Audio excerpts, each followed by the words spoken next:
This woman is a Kentucky state rep, Sarah Stalker. Let's listen to what she says.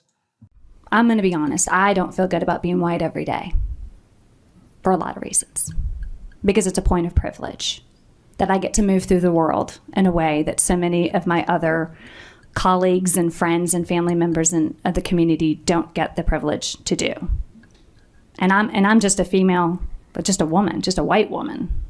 If I was a white man, I would be functioning from a point of an even greater privilege. I think we're missing an opportunity when kids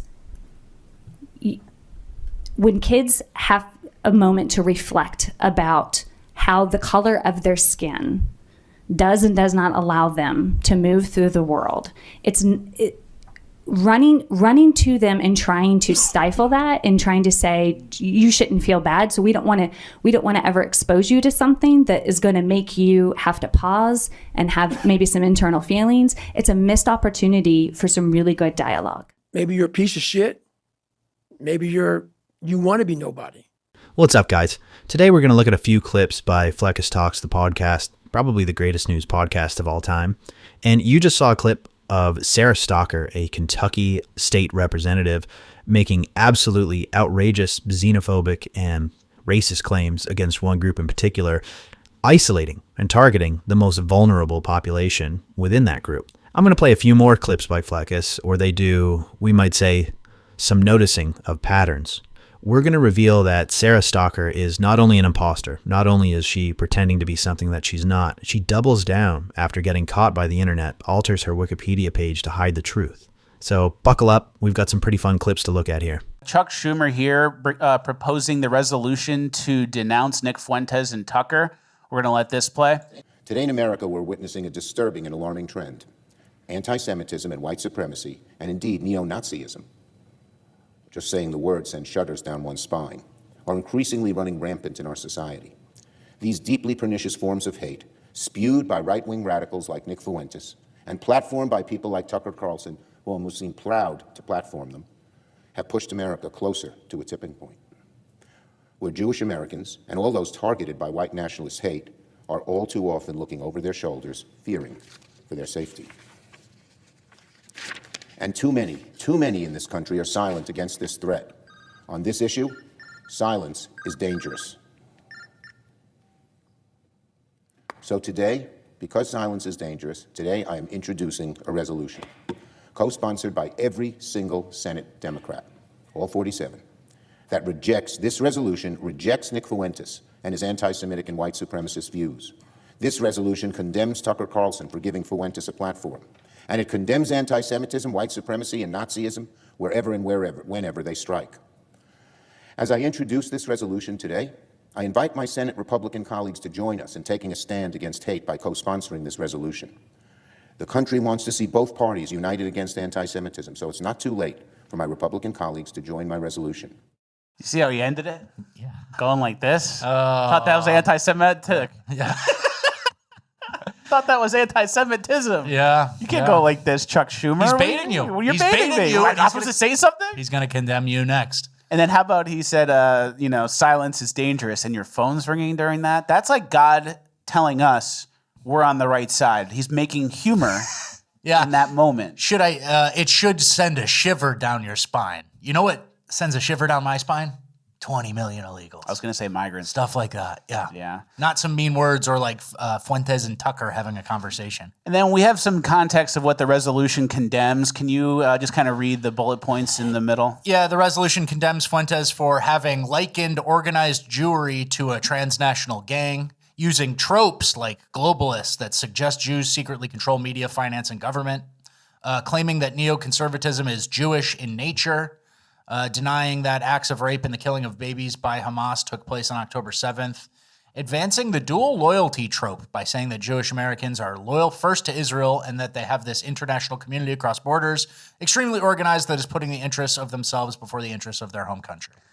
What you got here is a group of people who were saved by your grandfathers and your great-grandfathers. Your ancestors went to war as white people against other white people to save these people. And now these people are in all the nations that went to those wars.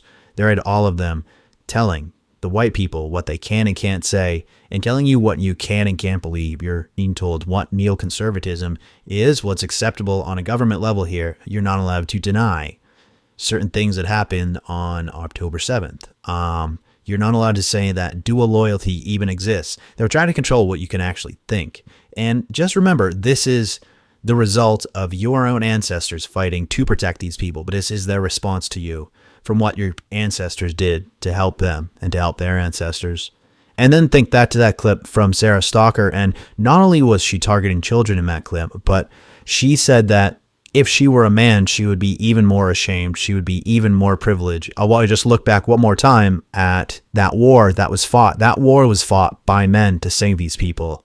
Big reveal coming up later on. We're going to talk about what group of people Sarah Stalker is actually a part of, and it's not white people. She's telling you, though, that your grandfather, your great-grandfather, they came from a place of privilege when they fought to the death to protect her ancestors. That's worth noting. That makes you wonder, where do tropes come from? Yeah. Are they completely made up and they're not true and they're just offensive? Or do people notice a pattern and it's not fair to blanket label people who the tropes don't apply to who fall in that same group? That part's rational, right? Or are tropes completely accurate and apply to all people if you look close enough? Yeah, I don't know. It's one of those three. And so we were talking about this before, like tropes, right? Tropes in general. They use it in this anti-Semitic way where it's like all tropes are bad and wrong and can't be anything. And it's like, look at any other trope. The alcoholic cop who's divorced and living in the shitty apartment by himself. And it's like, okay, yeah, that's a trope. They overuse that in the media, right? Like every cop show has that one beleaguered alcoholic cop, right? But then there are alcoholic cops. Yeah. So the trope is like, oh, it's a trope. But then cops have higher rates of alcoholism than the rest of the population, right? Yeah. So like, it's a trope, but then there are alcoholic cops, right? So it's this Yeah. weird thing. And then so if you apply that same logic, then some of you guys do have dual loyalty, right? And some of you are more loyal to Israel, right? That's a very good point. That's the final point they made, the dual loyalty trope. So there isn't a group of elected officials who have dual loyalty to Israel, which penetrates across borders internationally. So that's the made up part. Yeah. I don't know. It's almost like they're like giving away part of the game by like writing all this stuff down. Yeah. It's kind of like worse. And also a 15% tip is fine. 10% tip for lunch. Yeah. 15% for dinner. And that's normal. Yeah. Yeah. What was that part? And, so like They could ignore Nick Fuentes. This is like Streisand effect shit. It's like, oh, the Senate or the old House Majority Leader is putting forth a bill about Nick Fuentes.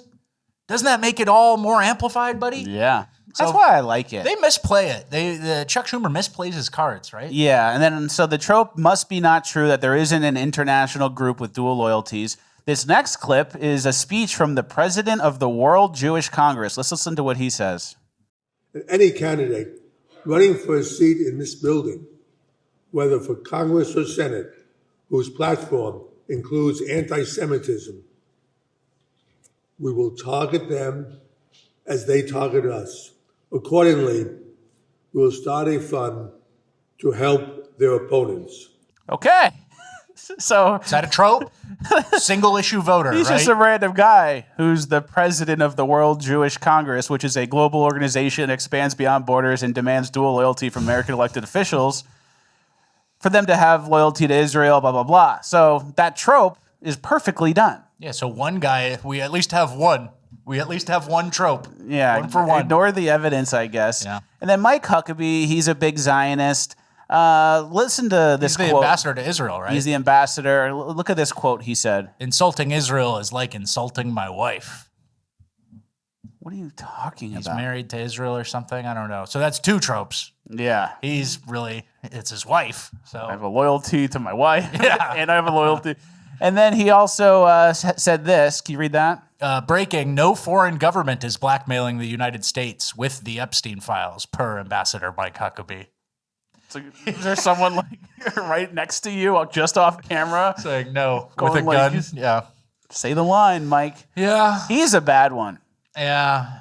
Yeah. And then his daughter, now it rubs off on her. No anti-Semitism in Arkansas. Arkansas was founded on no anti-Semitism.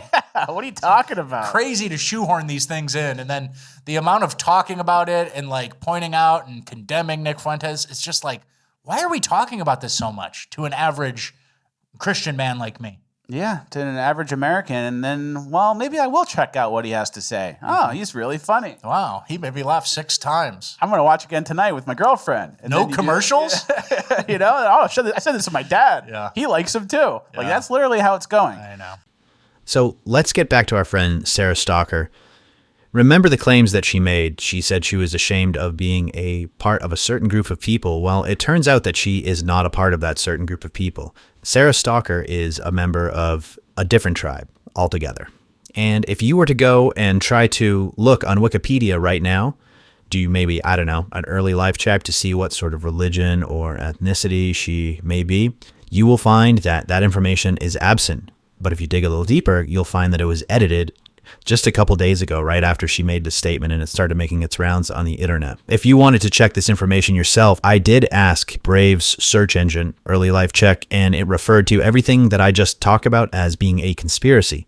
So I dug a little bit deeper, I went on X, and then I started finding people who had screenshot the editing page on Wikipedia. Bear in mind what that means. This is a person who is pretending to be a part of one in-group, completely lying, telling that in-group that they should be ashamed of themselves, and that in particular, she and others should be talking to children and making sure the children are ashamed of themselves. And you can see the look on her face when she says it, that she knows she's treading in dangerous waters. Worse yet, if you go on her LinkedIn page, you'll find that she was a teacher, so she's already been around children, and it just makes you wonder, should someone like this be around children at all? Should they be in our government at all? Is it just me? Am I being crazy here? Leave a comment. Let me know if I'm out of line here or if I'm actually right on point and noticing something that everyone else should be noticing as well. If you enjoyed this video and you like this content, please like, share, and subscribe.